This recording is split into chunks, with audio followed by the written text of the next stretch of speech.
It is Kyle Henderson of Bama Football on YouTube. Thank you for joining me for today's show. Today is Thursday. It is November 20th. And as you know, could I get a roll tide up inside the comment box?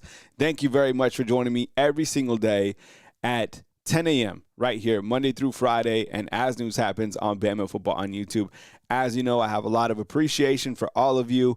And today, the show will continue as we move forward on Eastern Illinois week. And I have an opportunity kind of the back end of the show for you to ask me some questions. If you caught Wake Up Bama this morning, I kind of, I posted ask some questions on the community tab. So this will give you another kind of opportunity on the back end if you have something on your mind going into this next weekend or about the playoffs or about Auburn, whatever it is. So I want to start out this morning by going over the state of the program.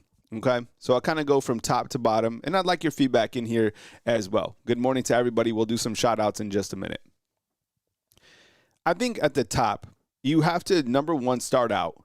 Is this team improving year over year, right? Is this a better football team than last year? So I want to ask you inside the comment box, type Y if you think that this team has improved year over year, or if you think they've stayed the same, or if you don't think that they're improving, type no.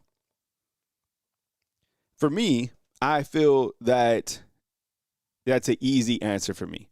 I think that Alabama has certainly taken a step forward under Coach Kalen DeBoer in year two. This is a very difficult age of college football, as I've tried to condition you. It's any given Saturday.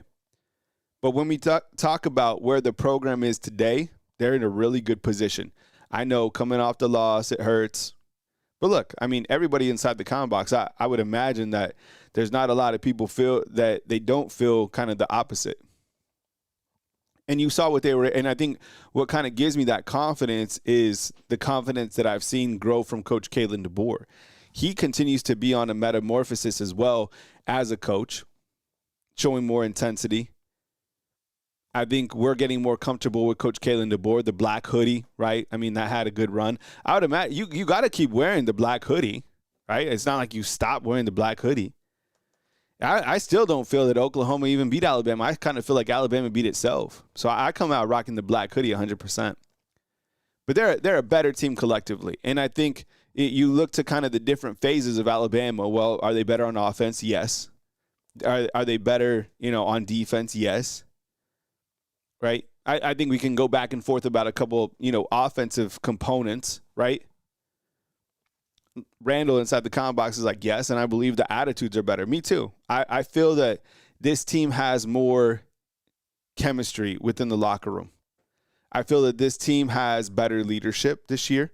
And this isn't against anybody last year. I think just like transition years are tough.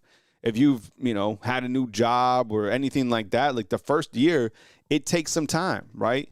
So improving year over year, yes. As a whole, 100% better.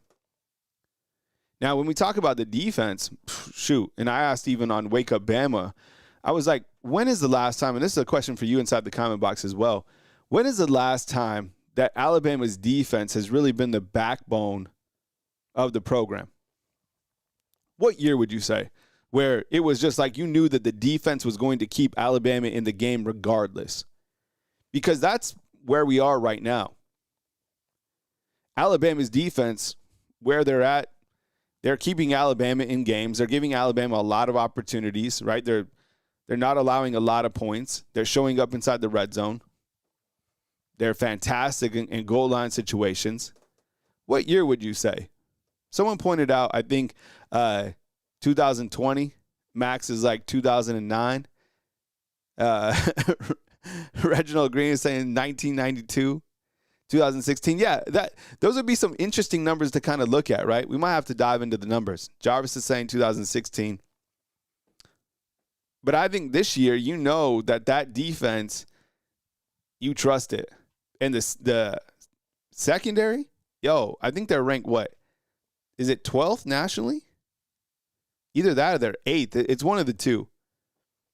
Super impressive. I mean, that's why I was wondering, like on the College Football Playoff Committee show the other night, well, if run offense is part of the criteria, Why isn't like these other statistics like Alabama's defense or their pass defense, right? So overall, Womack, and I think if I was to ask you about Kane Womack's approval rating right now, you would probably say 10, right? I mean, I know people, you mentioned him for other jobs, and people are like, fine, let Womack go somewhere else. We'll get Journey Pro. We don't know what would happen. I think Womack, number one, will continue to ride this out here for maybe another season. But that defense is turned up 100%. Okay. The offense. The passing game is way better, right? The passing game is way better. And I think when you look to the quarterback and how he's operated this offense, it's a huge change from last year. I mean, completely different, right?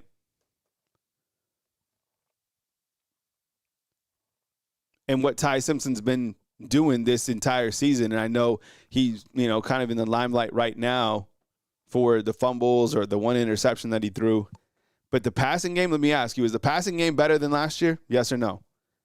Where they ranked? I think it's 8th or 12th. I'm getting the numbers mixed up, but it's either 8th or 12th in the country with Alabama's passing game. It's a lot better. I'd like the deep ball to be, to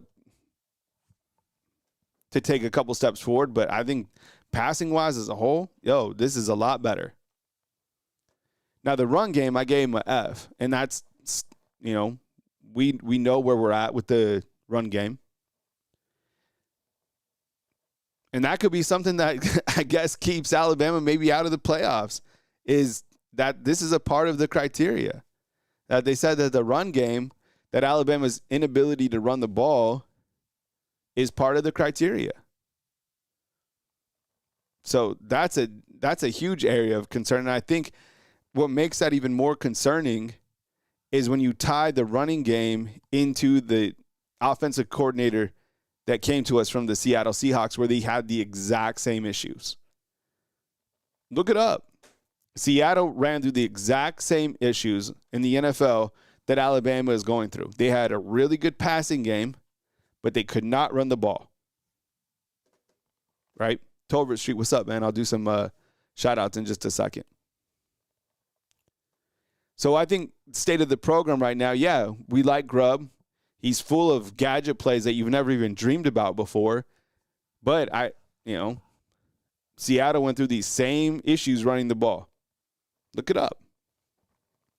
Something to keep tabs on for sure. That's why I honestly think they need to run for like 500, 600 yards in this game to jump up from 123rd in the nation to, maybe like 100 or something like that, because they're literally 123rd right now in run game.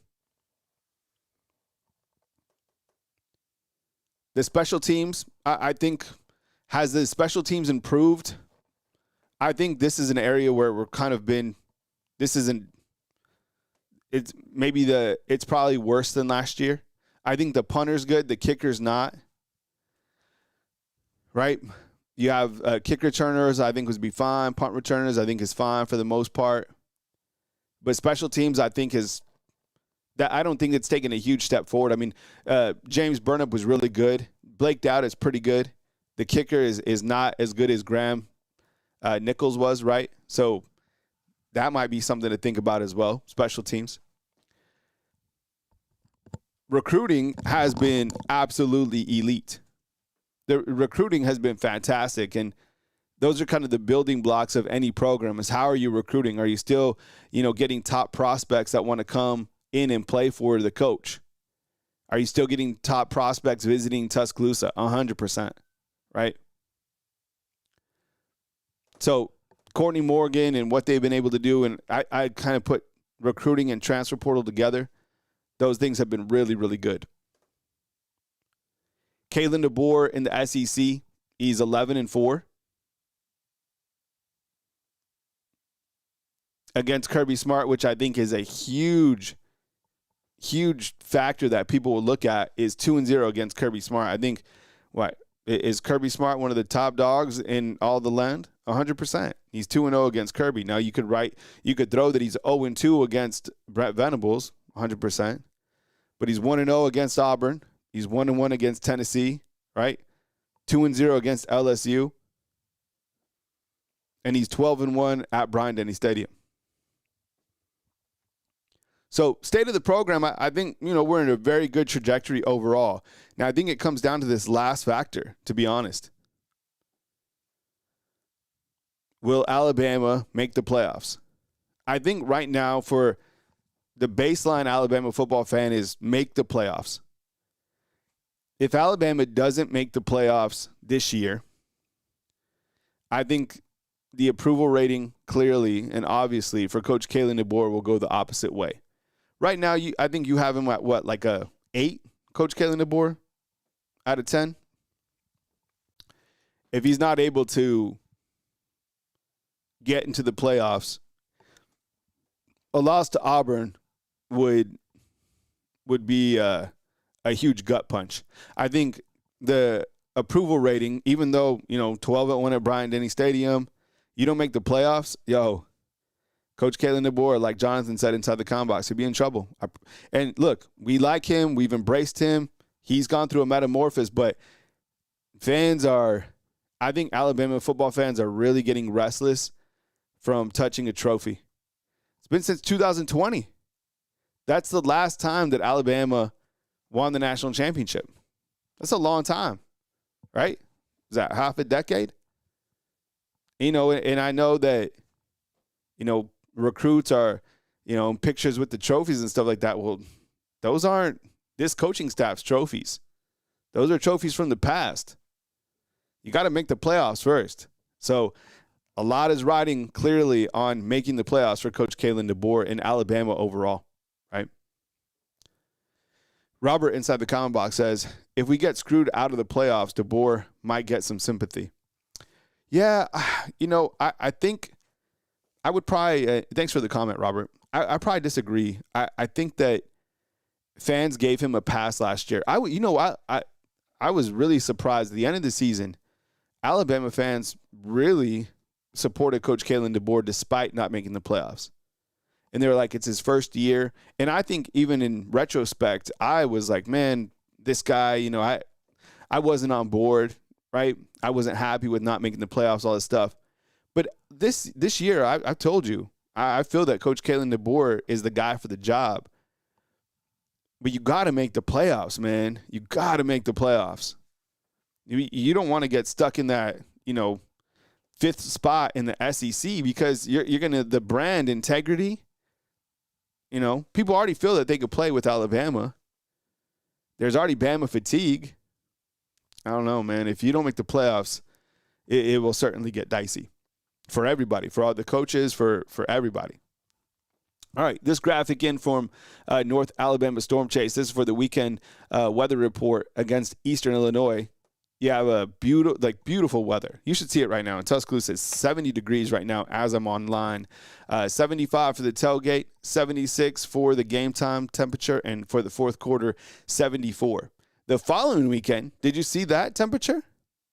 That following temperature for the Iron Bowl, it looks like it could get as low as 30 degrees, right? So the Iron Bowl could be an ice bowl as well. That game will be at 6:30 at Jordan-Hare Stadium.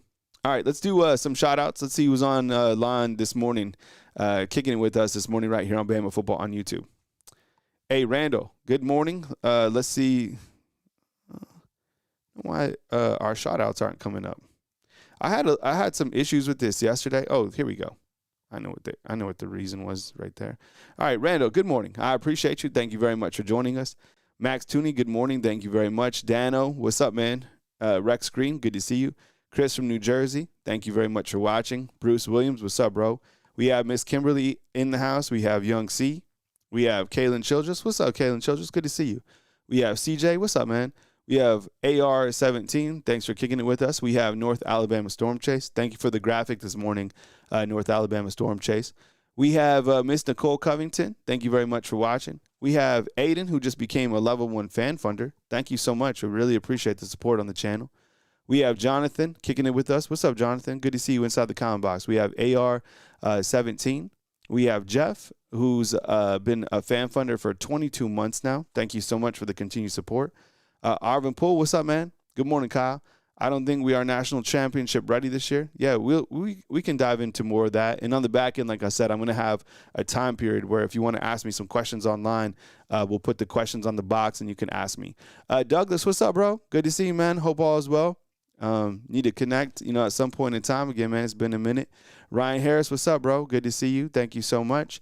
CPF is saying Roll Tide from Texas. We're out in Texas, man. Texas is like a whole country, right? And let's see. I think we got most of the people checked in. We got Mike. What's up, Mike? Mike is coming to us from Meridian, Mississippi today. Okay, not too far away, actually, right? All right. If you want to become a fan funder of Bama Football on YouTube, you'll see some of the users inside the comment box. They are highlighted with green. They also have access to some emojis that you can use inside the comment box. I need to update some emojis.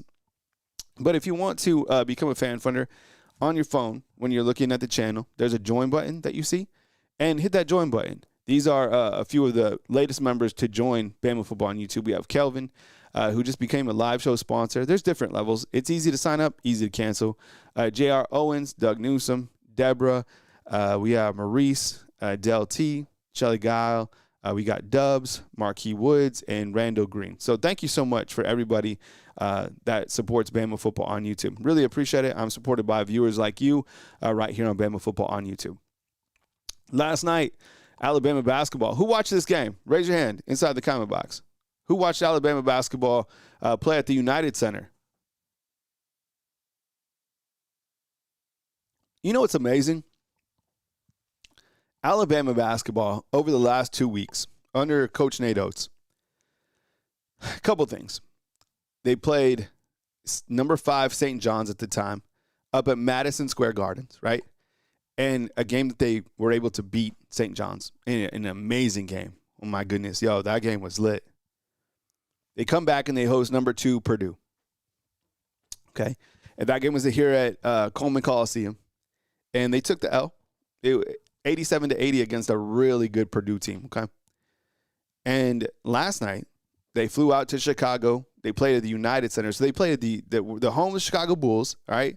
They played up where the Knicks play. I mean, they're playing on NBA courts, all right? And they beat number 8 Illinois. So they're like already playing like top-tier Sweet 16 type competition.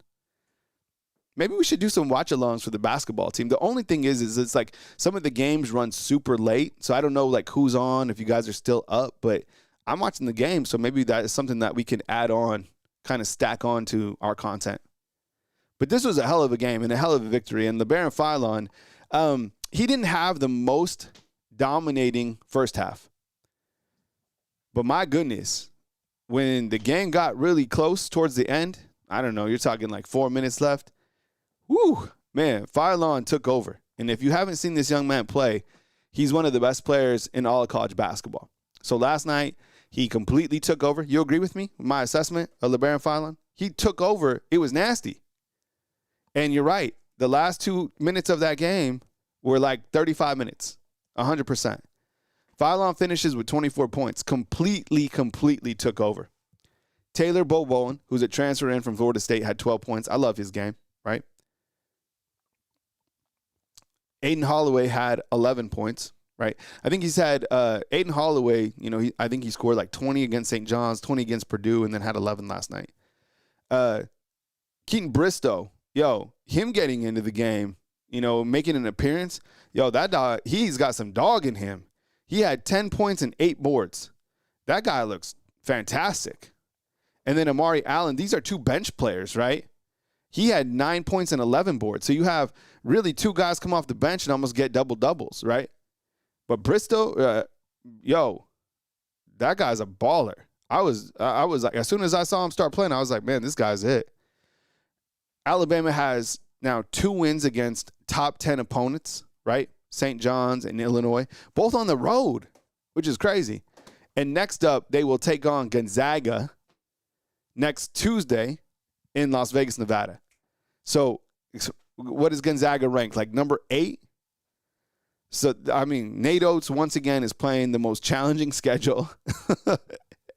I know they wanted to win against Purdue. Purdue's had their number for a little bit, but overall not mad at it. Big win for Alabama basketball in Chicago. Hell of a dub. All right. So my question for you, as we kind of turn the page now and get a little bit closer to Alabama versus Eastern Illinois. I know you have one more game before Alabama takes on Auburn. What's up, Patriot Live? Good to see you, dog. Good morning. Hope all is well. Type yes or no if we will see additional quarterbacks in this game. I think clearly we're going to. Patriot Live, I see you. Crystal Jones, thank you for joining us late. Appreciate it. Thank you for being here. Do you think that we see other quarterbacks play in this game? And, you know, I feel like when I talk about this, I said something on Facebook. I was like, maybe we'll get to see some other quarterbacks play against Eastern Illinois. And somebody was like, Ty Simpson's a starter. Don't start a quarterback competition. It's not what I'm doing at all. Just I understand the opponent that we're playing. Plain and simple. You know, they better get opportunities. This is one of those games where they, like, you better, I mean, this game better not be close. If this game is close, the playoff chances probably completely dip out, right? So if this game's not even on the board. I mean, this is, if you want me to be like really, really honest with you, this team is worse than Louisiana Monroe, where Alabama scored, 77 points. So I have no idea how many points Alabama's going to score. They should be pissed off. They should go out on senior day. It's a faceless opponent. They need to work on, the things they need to work on. They should keep the guys who are a little bit banged up on the sidelines, and they should let a lot of these younger guys eat. So I want to see Austin Mack. I really do. I want to see how he's developed from the entire season. Because the last time we saw him, he had a couple throws, and I was like, oh, man, like, those didn't look good. But it was like, look, he's only has 80 yards. The guy's barely got to play. I want to see him. I know all the hype and the excitement is around Keelan Russell, but I want to see what else we got. I want to see what Austin Mack brings to the table. Earlier on this season, the passes that he threw, and we're not at practice, but, man, the dude has an absolute cannon. So, yeah, I want to see Austin Mack play. I want to see how he's developed, for sure. And then Keelan Russell, man, everybody wants to see him play. In the last game when they both came in against Louisiana Monroe, each of the quarterbacks threw 2 touchdown passes. So want to see Keelan Russell and how he's kind of, been coming along and how he's been developing with the offense, right? So definitely expect another quarterback or each of the quarterbacks to be playing.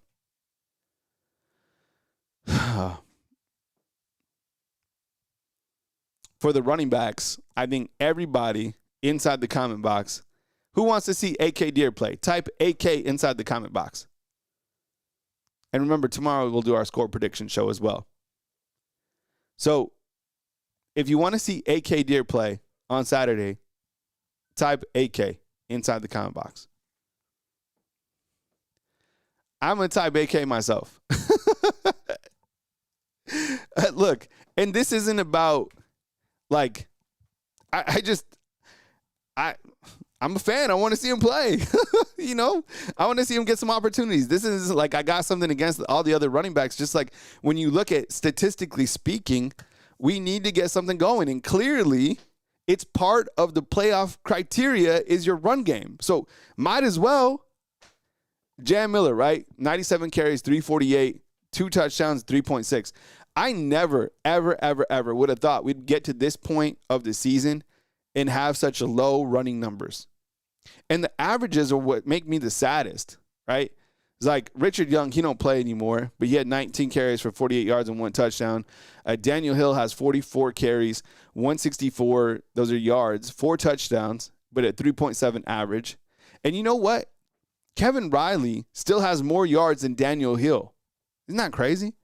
48 carries, 186, and no touchdowns. And then AK Deer has 7 carries for 85 yards and a touchdown. And his average is, 12-1 because he's just played in I think he's 2 games, 1 game. So let's just see if AK could play. I'm sure we will see him play. Maybe this is what he was talking about. But the running game, this entire room, oh, man. It's been disappointing. It's been maybe beyond disappointing. And this is an area that is going to be criticized. All the running backs are going to take it until they start showcasing it on the field. Okay. But I do have to ask about the offensive line, which is coming up in just a minute, because I think that they are kind of the main reason for the run game issues. I think it's like it might be 60% offensive line, 40% running backs. There was a time where I didn't think it was the running backs. Now I kind of feel more is on the running backs. More on that in just a second.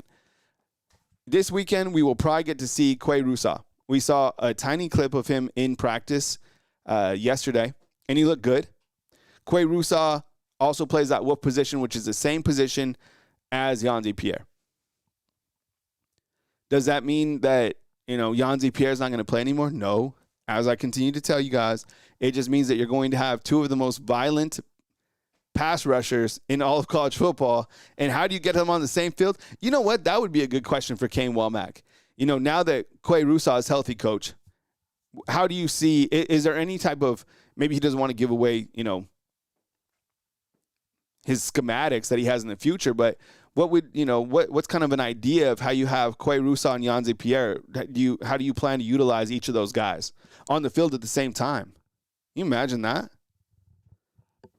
Man, because the way Yanzi Pierre is playing, you just can't take him off the field, but you can keep two guys that are absolutely elite, fresh. I'm looking forward to Quay Rusaw coming back. I really am. And Yanzi Pierre, this guy has been playing absolutely stellar.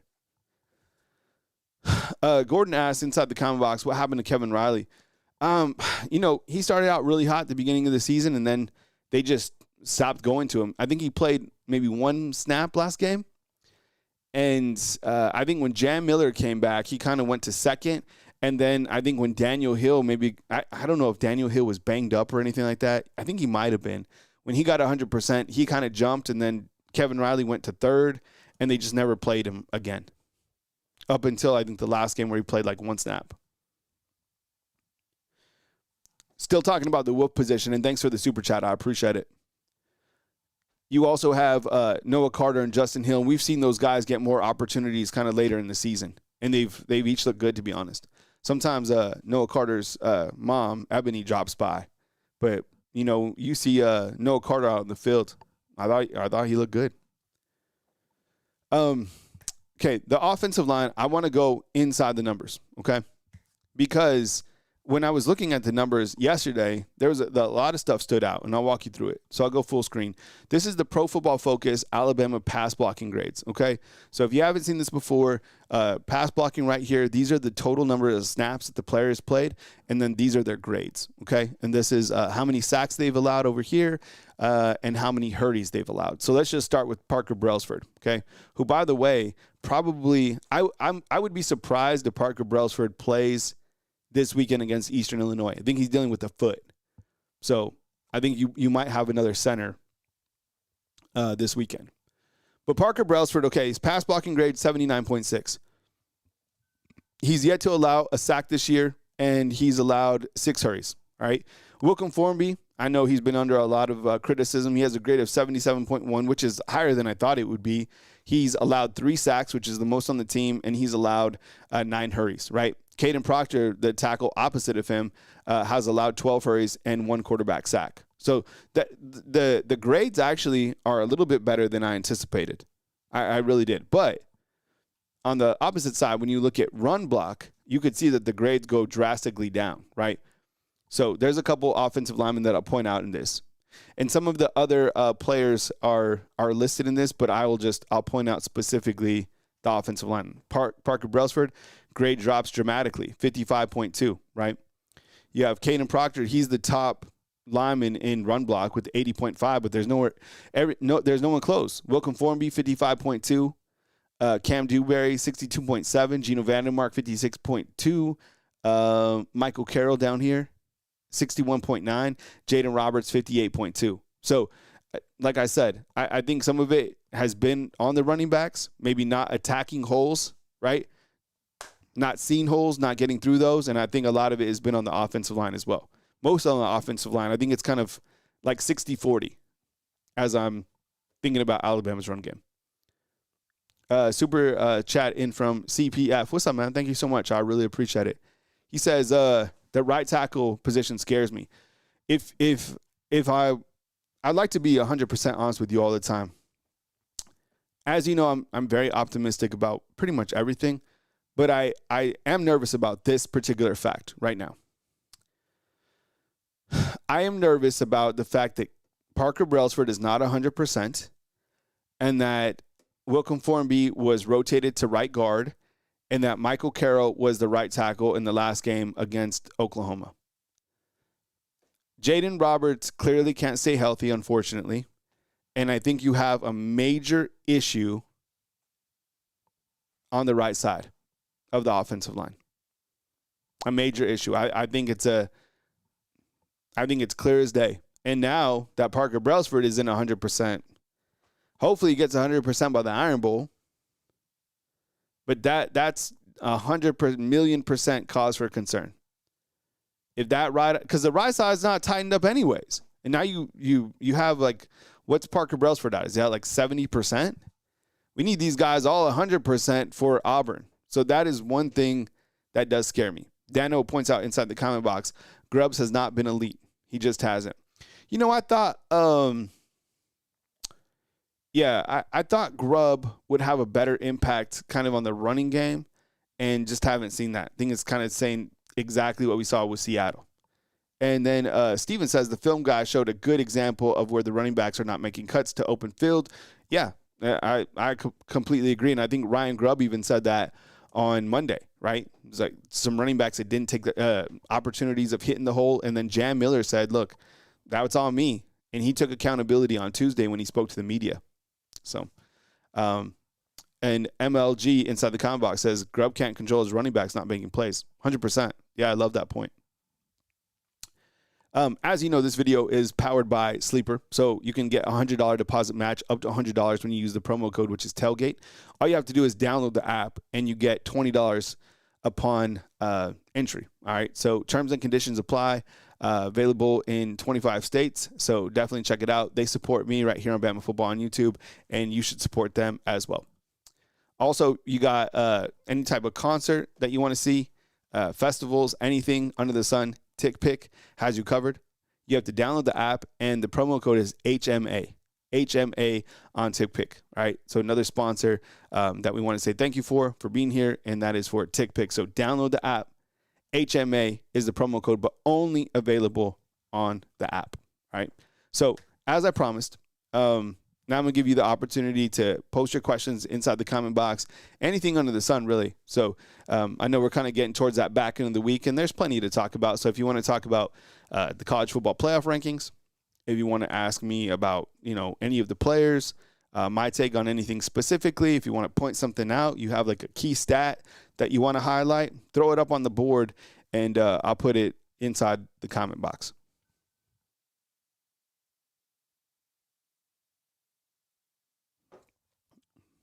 Let's see. GW29 says this. Hear me out. We have two bruiser running backs as our 1 and 2. We need a change of pace back. I'm not saying Deere, but Riley would be good. You know what? I do like this point. And I feel that sometimes there's been opportunities where you don't want to be too obvious, but I felt some of the running back screens, which they don't often run, could be designed more to Kevin Riley, because there is clearly a difference between Kevin Riley's running style and the other running backs. And I do agree, like Jam is more all-purpose, has a little bit of shake to him. Daniel Hill is just a bruiser, and then Kevin Riley is like lightning in a bottle. And I think that's kind of where AK Deere falls in as well, right? So, I'm not mad at that. And hopefully we get to see more of AK Deere and kind of how he's coming around. Todd is Rising says, bro, you keep on saying that going back to Seattle with no running game, and I hear people talking about both sides of the mouth. I just said the backs lack vision. Yeah, so if you go over to Seattle, and thanks for the question, Todd is Rising, or for pointing that out, but if you go back and you look at the struggles that Seattle Seahawks had, they're the exact same thing. And Seattle Seahawks fans will be like, well, our offensive line isn't good. Well, I guess you could theoretically say that about Alabama's offensive line in terms of run block. But the truth of the matter is they couldn't run the ball. And right now, Alabama can't run the ball either. So it's kind of like, is the common denominator, weak offensive line, or is it the offensive coordinator that was there? North Alabama Storm Chase is asking, does Saban give a pregame speech before the Auburn game? I'm going to say no.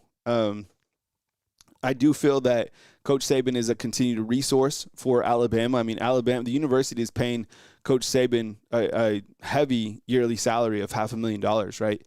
And, I mean, Coach Saban, look at everything that he's done here. And I do feel that the defensive coordinators have relied on him to continue to help the defense.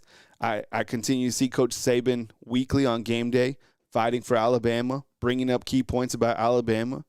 So, but in terms of like a pregame speech, Coach Kalen DeBoer, from what I understand, does an amazing job of that. Salty Caps, what's up, man?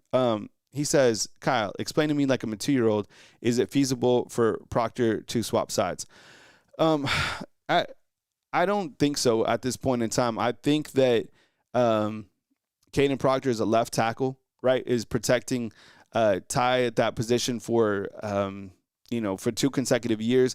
I think he projects as a first-round pick, probably at that left tackle position as well. But I am surprised that the right tackle it hasn't really developed for Alabama as we thought it would, right? Maybe in time it'll come with Michael Carroll, but right now I think that Proctor is going to stay at that left tackle. And if you were to kind of like mess around and maybe put him at right tackle with this particular roster that we have, you probably just have the same issues at the left tackle side, which could be even worse considering that that's Ty's blind side, right? Let's see. GW back on the running backs saying also Deere can play the rest of the games and keep his red shirt. Yeah, because he's only played, 1 game? Reginald Green inside the comment box says this, Kyle, do you believe our coaching staff is taking our poor kicking game seriously? It doesn't seem – oh, yeah. Thanks for the question, Reginald. I appreciate you being here inside the comment box. Yeah, 100%. I think that they know it's a glaring issue. And I think what was probably really frustrating – for Ryan Grubb and for Kalen DeBoer in this last game. Do y'all remember this? Alabama went for it on 4th down to get the ball like 5 yards closer. They designed a play, and it was like a speed out to Journey Bernard, right? They got the ball a little bit closer, and then Connor Talty comes up and misses the field goal. So, yeah, I think that's a huge concern. And you know what? One of the things that we don't often discuss is because Alabama's kicking game is less than mid, I think that puts more pressure on Alabama's offense. Think about it in this last game. You had, they have 8 minutes to drive down the field. Well, they pretty much have to go all the way down the field to get in to get this guy a chip shot, which still is not automatic. Think about it. If Alabama had the luxury of having that kicker from Oklahoma, things change, right? But you don't have that. So that puts way more pressure on the entire offense to drive pretty much to at least the 30 to get maybe a chip shot for this guy. Maybe the 25. You almost have to get like at the 15. So, yeah, I think the coaches behind closed doors are probably really, really concerned about that kicking game and probably designing some stuff on 4th down to be able to, move the sticks. All right, we have PTS Gaming. What's up, man? Kyle, do we make the playoffs if we lose the SEC championship game? Yes. It's going to be tight, and I do get worried about this. But if you do go to the ESPN All-State Predictor site, and I was just playing with it this morning, I was going to bring it to the show. So go to ESPN All-State Predictor. Pick Alabama to win against Eastern Illinois. Pick Alabama to win against Auburn. And then pick Alabama to lose in the SEC title game so you can get the results that you're asking for. And each time that I play with different scenarios, Alabama came out with a 67% chance of still making the playoffs, but they would be on the road in the first round. The first scenario, it gave Alabama as a 10 seed playing on the road at Texas A&M. And then the second time it had Alabama as a 10 seed playing on the road at Oregon. The 2 teams that I'm worried about kicking out Alabama, really 3 teams, if Alabama does get to the SEC championship and lose, I actually think they'll win the SEC championship. But if they don't and they're 10-3, I think that BYU at 11-2 or BYU at 12-1 if they win the Big 12 championship game, I think they'll take them over Alabama. think about it, because BYU would theoretically be 12-1. Alabama would be 10-3. That would be two Big 12 teams getting in because they're not going to leave Texas Tech out. And then the other team I'm scared about is Miami. Miami's already in the playoffs right now, and Miami's not even going to have to play in a conference championship game. So what happens if they take the ACC champ, which would be Georgia Tech, and they take Miami? That would be two teams from the ACC. And Miami, look, if they continue to just win out, they have a head-to-head win over Notre Dame. You see what I'm saying? So I do feel that there is still a strong possibility that Alabama makes it because of the 8-game winning streak and the fact that they have 4 wins against top 25, and they did make it to the SEC championship game in the toughest conference in college football. But, people are not forgetting about that loss to Florida State. Like, that Florida State loss, that was just like tattooed on Alabama's forehead. 100%.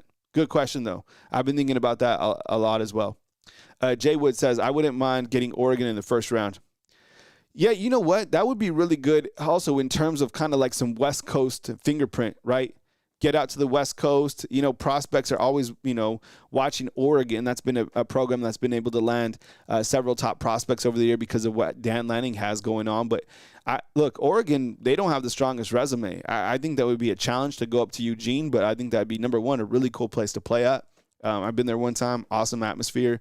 And number two, I think Alabama would beat Oregon head-to-head. I mean, Kalen DeBoer, he's undefeated against Dan Lanning, right? Jonathan points out that Florida State loss really hurt Alabama. It really did.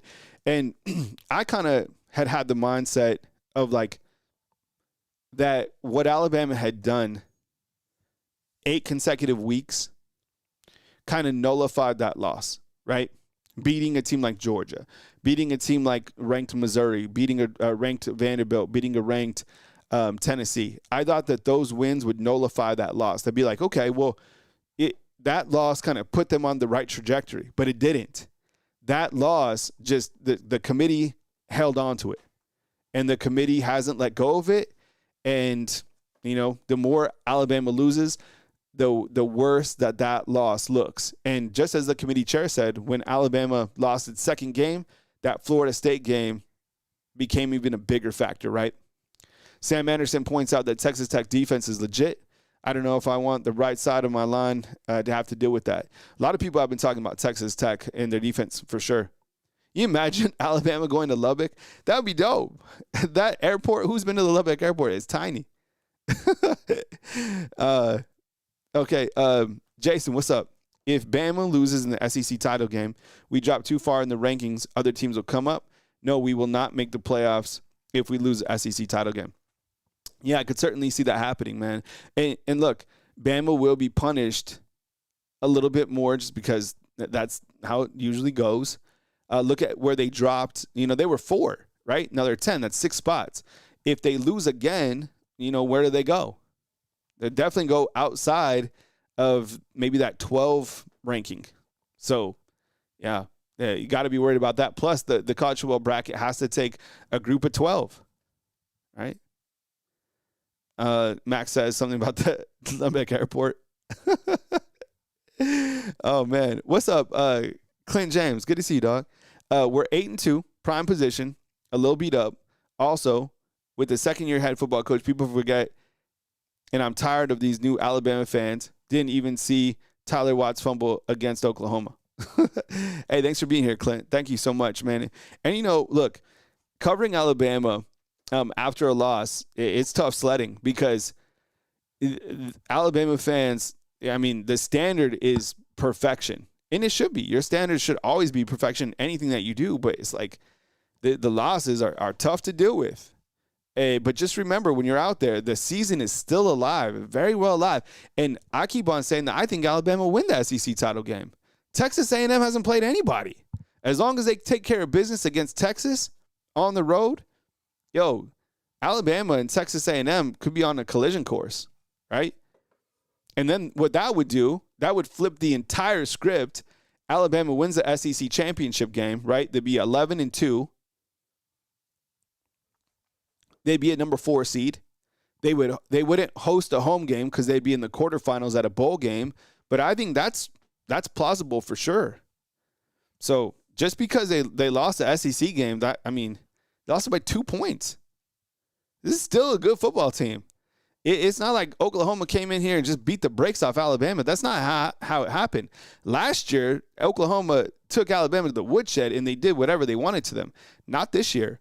People still forget. Like, Ty Simpson threw for 326 against Oklahoma, but that is completely overshadowed because he lost a fumble and he threw an interception. But Oklahoma couldn't move the football against Alabama. Hi, Brett. What's up, man? He says this. I'm going to be honest. I don't think A&M beats Texas. If they do, Bama would beat A&M because A&M has not been tested. Yeah, A&M is not battle tested. I mean, I think the first time that they got really punched in the mouth, I guess you could say, was against South Carolina. If Texas is able to beat A&M, then Alabama will play Georgia in the SEC title. And I think if those two teams are to meet, the same thing that always happens the last, 5 times that they meet. Georgia is the favorite. Georgia has all the momentum. And say it with me. Which team wins? It's crazy, but that's been the exact same case at least the last 4 times they've played, 3 times. Every time Georgia and Alabama play, they're always the favorite. Right? The SEC title game that they last played in, they were the favorite. Alabama won in Atlanta. When Georgia came over here to Bryant-Denny Stadium, Georgia was the favorite and ranked higher. This year when they played, Georgia was the favorite and they were ranked higher. The 3 times in every single one of those games, Alabama won. Clint says, exactly what you said. We lost that game with turnovers, period. Exactly, 100%. I mean, even Ryan Grubb said that on Monday. He was like, look, we don't turn the football over. We win that game. 1,000,000%. 1,000,000%. Oklahoma last year, Oklahoma beat Alabama. This year, Alabama beat Alabama. Now, the team that beat Alabama was Florida State. Florida State beat Alabama. And the committee even pointed out, they were down 24-7. You know? Florida State beat Alabama. Oklahoma did not. Alabama lost that game. London says you can't sleep on Georgia ever, 100%. You know, the thing about Georgia, too, in this year, a couple things. Number one, Georgia has rallied back in pretty much all of their games. They've been trailing to, like, everybody. I don't think they were trailing to Texas, but everyone else on their schedule, they were trailing. And they came back to win all those games outside of Alabama. Plus, the play of Gunnar Stockton, nasty work. That guy is on absolute fire right now. Cody B says this. Watch them boot Bama or Georgia if one of them loses. That would love the opportunity to pave the way for a Big Ten or ACC Notre Dame. Yeah, I don't know. I would imagine that Georgia probably solidified their spot, right? Because they've only lost 1 game at that point. They play Georgia Tech here in a couple weeks. Or it's not this week. I think it's next week, right? But they're finished out in conference play. I mean, they finished out with a 7-1 record.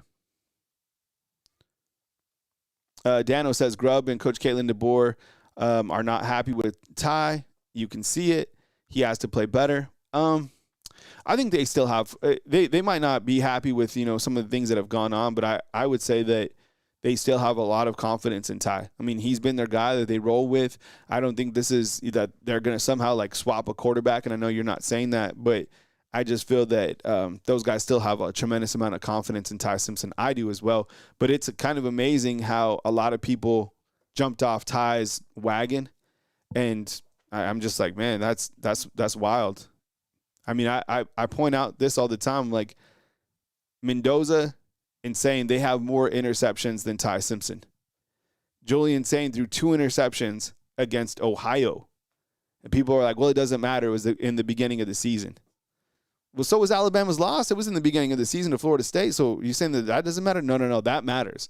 But his interceptions don't. Ty throwing an interception against Oklahoma matters far more. Why?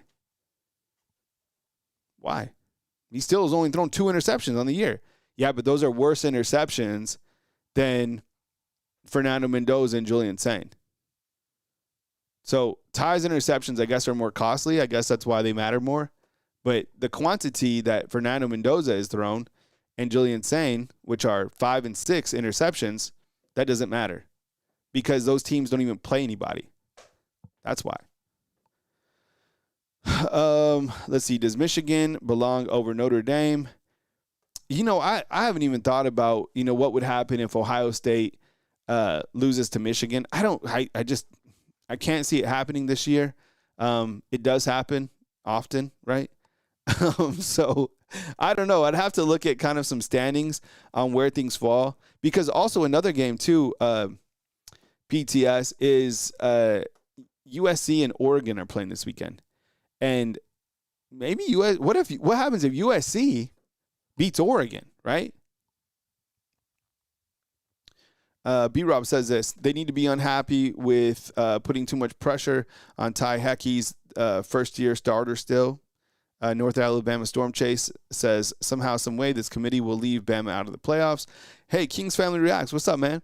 I'm not off Ty's bandwagon, he says, but he needs to protect the ball better. Heisman is done and over. Get back to protecting football. I like that. We got a couple more coming in. GW says this: this may get heat, but I'm over the whole I can see it in his eyes comment is the most dumbest argument. Take it when you come with player mentality. Are you talking about like Ty? Yeah, there's we should come up with a couple of things that are like weak arguments and strong arguments, right? But I haven't seen I haven't seen this though. GW, I can see in his eyes, but I could see how that pisses you off. Let's see. Too much pressure on Ty. Let's see. Jason says, "Oh Lord, I haven't thought about that.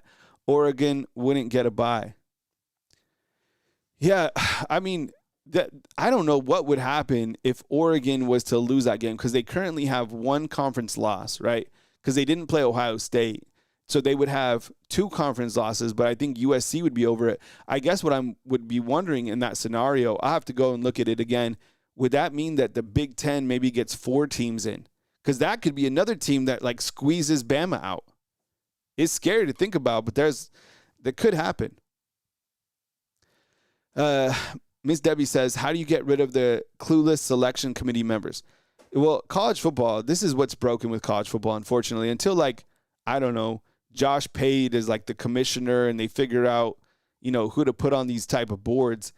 It's just, athletic directors and people who are kind of around the sport. It is the dumbest way to choose the playoffs out of all the sports in the entire world. It really is. And it's sad because that's the sport that we love the most. But this crap wouldn't fly in the NFL. Do you imagine if NFL GMs and former broadcasters and former, I don't know, whoever else, high-ranking officials determine the NFL playoffs? Or the Premier League soccer, right? If there was just a bunch of people around and those are who chose the teams. It's so stupid. Cody B's Ty's a stud, he bleeds crimson. I refuse to not stand behind him. This guy, man, is 100% crimson, right? This guy, he wants to be a coach here at Bama. This guy could have left anywhere else. He stayed, right?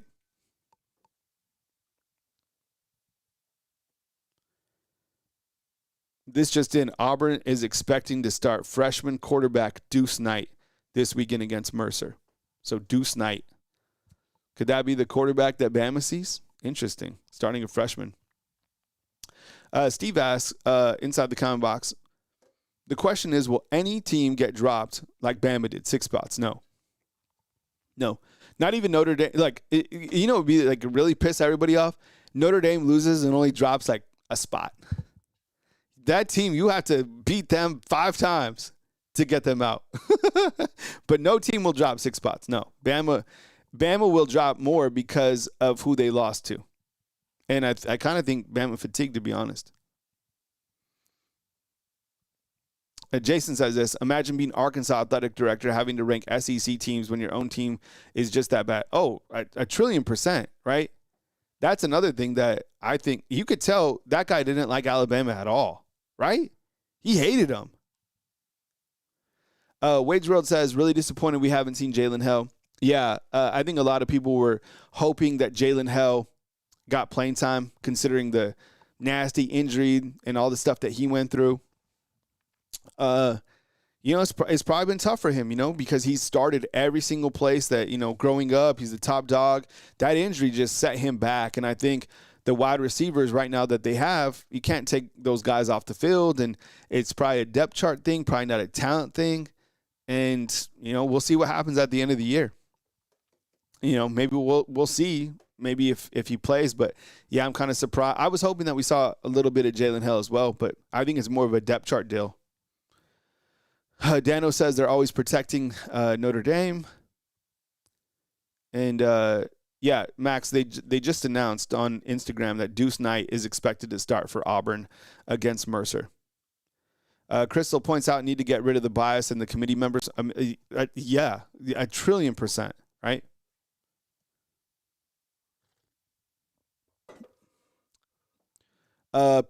Pitbull says this inside the comment box. If Oregon loses, they better drop to at least 6 spots. Only 2 wins over teams with winning records out of 10. Yeah, who's their best win? Iowa and Penn State? And the thing that I didn't like that the committee said was they were like, well, when Oregon beat Penn State, it was before they were bad. And then Oregon continued to rattle off, a good run. I was like, well, Florida State, at that point in time, remember, Florida State was ranked 6th? Everybody thought they were good, and then they had a crash out.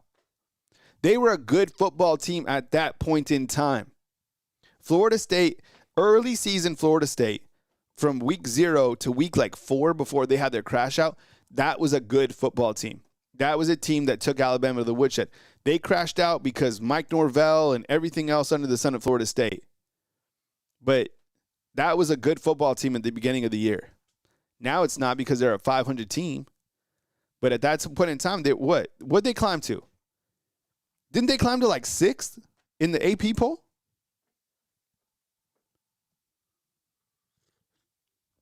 Yeah, I mean, maybe we go back to the computers. Remember the BCS? We just spit out the numbers 1 through 12. PTS says also, do you think Ryan Williams is having a slump? Yeah, 100%. I talked about this on Wake Up Bama because someone asked me if he's overrated. I think the expectations on him were he was supposed to catch 1,500 yards, all this sort of stuff, and the expectations were not realistic. But yeah, he's definitely gone through a lot, whether it's the drop passes or that big fumble. People don't forget about turnovers, plain and simple. So slump for sure. But you know what? I continue to see confidence from Ty continuing to go to him. And that tells you that Ty feels comfortable with him at practice. I mean, those guys are probably throwing reps all the time. But I don't like that last call that they called on 4th down. I probably would have went with Journey Bernard or Josh Cuevas. Something to design to those guys in a crossing route to pick up that 1st down. What's up, Ty? Ty be cooking. He says, if BYU beats Tech, then Bama's going to get pushed out. I agree with this right here. Yep. That is what Heather Denich said. Yep. I completely agree because there's no way that they're going to leave Texas Tech out. So that will be an extra team from the Big 12. 1,000,000%. MM says, he said, are you talking about Ryan? He said he was dealing with something off the field too, but hey, you got to channel that energy, man.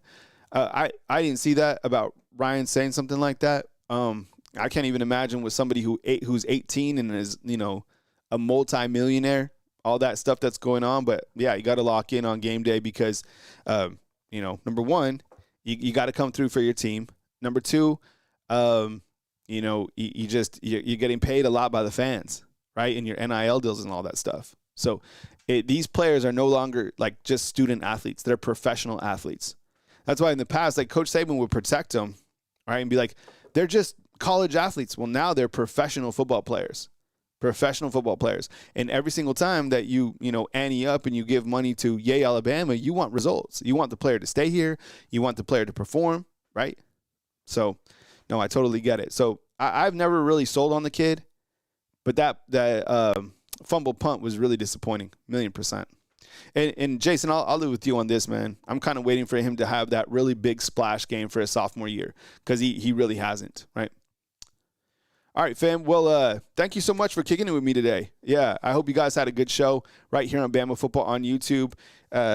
Today's show, was kind of more of an interaction show, and tomorrow's show will be the same format, but you guys will call in tomorrow with a score prediction or a bold prediction or, kind of anything pertaining to college football because, look, I get it, considering the opponent, but there still is a lot to talk about. I mean, 1,000,000%. I mean, don't take the week off. And we'll continue to highlight, the basketball team as we continue to move forward, watching Coach Oates do an amazing job on the court with the Crimson Tide. Just a hell of a win last night for the Tide basketball team. So news as it happens. Right here on Bama Football on YouTube. Thank you very much for kicking with me always right here Monday through Fridays at 10 a.m. Central Time or as major news happens. So that's why it's important to have your notifications turned on. If you gave a super chat today, thank you so much. I really appreciate it. If you became a fan funder or if you're a fan funder, thank you so much for supporting the product right here on Bama Football on YouTube. I always want you to have a good product, whether it's kind of the visual, looking at kind of the optics on the screen or the audio, all of it in the consistency. Right, the consistency of performance. I mean, everybody's got to show up, right? But doing that on a constant basis is another goal of mine. So to make sure that you have, something to kind of ease on to your day for your Alabama football content. So have a beautiful rest of your Thursday. Back as news happens, live at 10 a.m. tomorrow. And stay tuned for Wake Up Bama, which will be dropping on Friday morning, but probably kick out a couple pieces of content later on today. I love you guys. I appreciate you guys. Thank you so much. Coming to you from beautiful Tuscaloosa, Alabama on this beautiful